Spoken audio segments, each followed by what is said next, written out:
Hi, it's the Money Sponge again, and today I'm going to be covering one of my investments, United Oil and Gas. And this is a really interesting company and one that I'm very excited about. The company listed a year ago on the main listing of the stock market. It's currently 13 million market cap. The company is led by Brian Larkin, who is the CEO, who I've met a couple of times and been fortunate enough to have conversations with. Jonathan Lever, who's the technical director, and Graham Martin, who was the recently appointed chairman. Now, these guys are all ex-Tullow, and that's a significant thing for me because management is one of the key criteria I use for investing in stocks.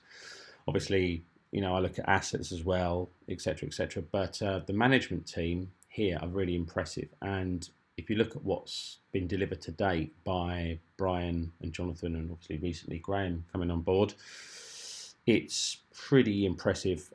They've had a commercial discovery in Italy at the Poder Galena silver field.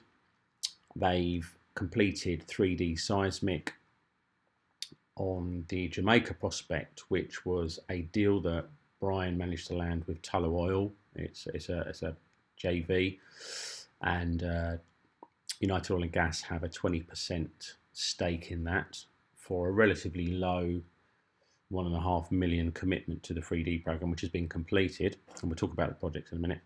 And the company have also added 5 new licenses to the portfolio since listing, with 2 original licenses. So the delivery to date in a year, I think, is more than impressive. The company have done 2 fundraisers, and those have incrementally been at higher share prices as well. So from an investor's perspective, if you got in on the original raise, which I did, you'd be pretty pleased now by the share price appreciation. And I think the period we're going to go into now for the company is going to be fantastic, because there are many catalysts coming up, and we'll discuss some of the forward plan a bit later on.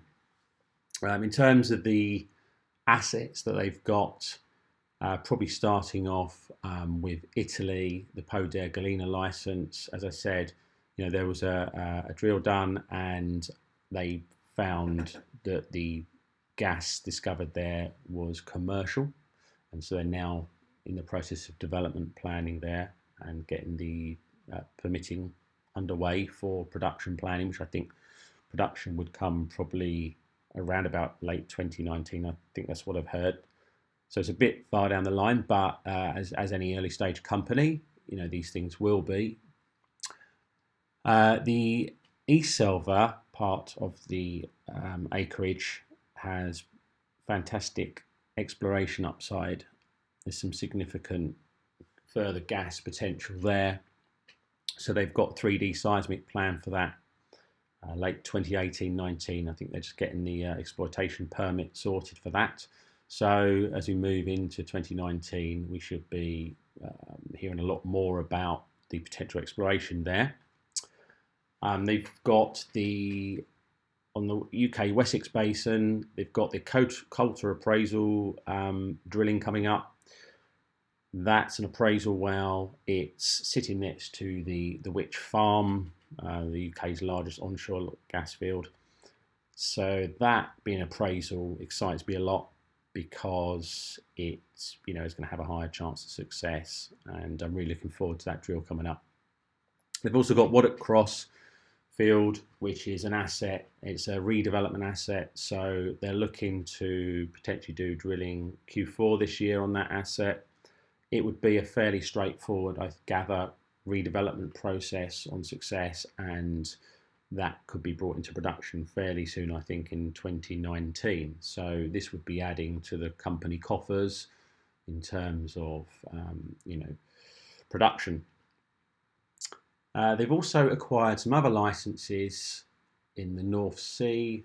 There's the Acle prospect. They're targeting drilling in 2019, and I believe they're looking for a potential partner on that prospect. And then they've been awarded some licenses up in the North Sea on the Crown discovery, and they're looking to do seismic reprocessing there. So there's lots of activity, and there is a roadmap which I'll discuss towards the end to try and give a bit of a flavour of what's coming when. Then we get on to probably the most exciting part of the portfolio, and that is Jamaica.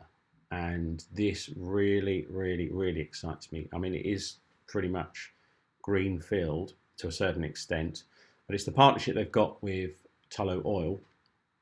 And there was some previous drilling done in Jamaica, and they drilled 11 wells, of which I believe 10 had oil shows.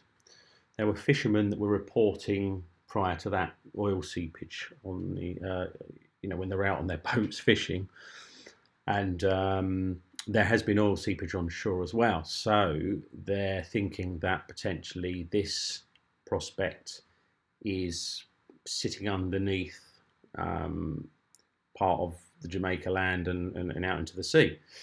So the whole prospect itself is classified as potentially a new North Sea. So this is real frontier, high impact exploration. And the data they've got today, Tullow did the 2D seismic. They put £20 million into that. United have come along, and Brian basically has come along and for £1.5 million got involved in the 3D seismic, which has now been completed, and got a 20% stake in this. So the connections that the management team have are obviously coming to fruition already.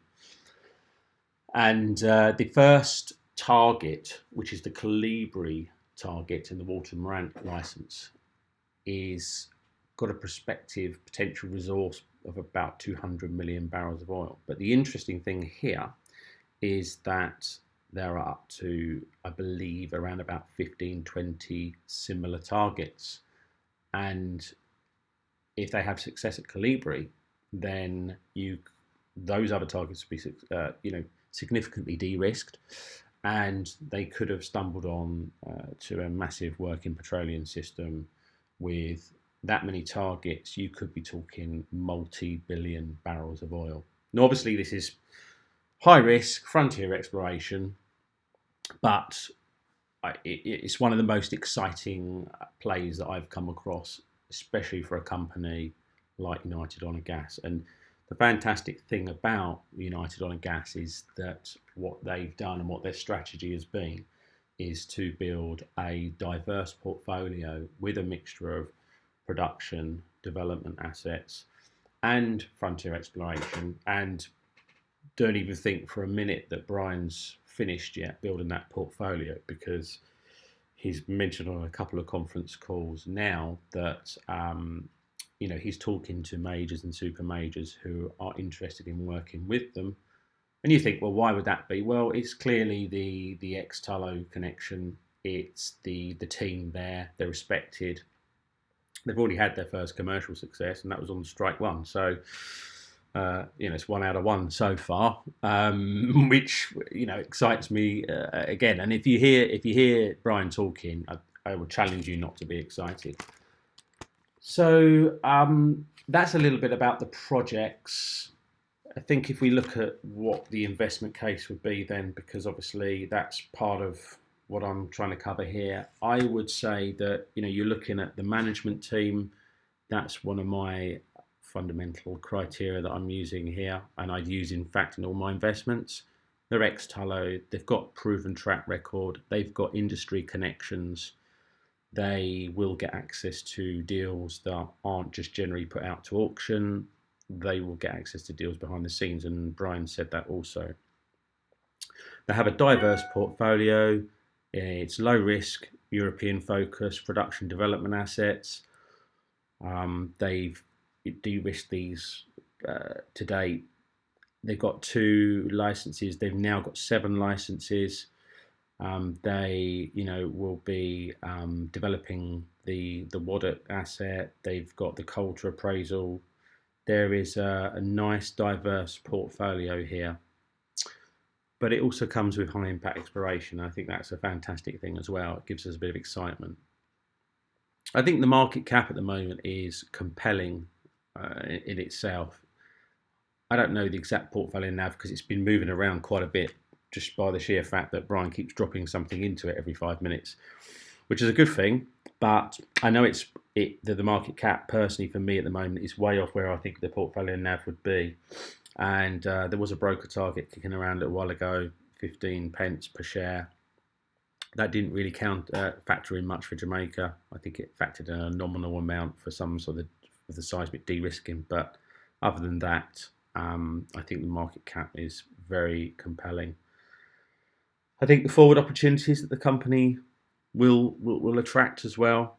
For me, if Brian keeps landing deals like he has done, and the team keep having success, I can see this rapidly moving up the market cap curve.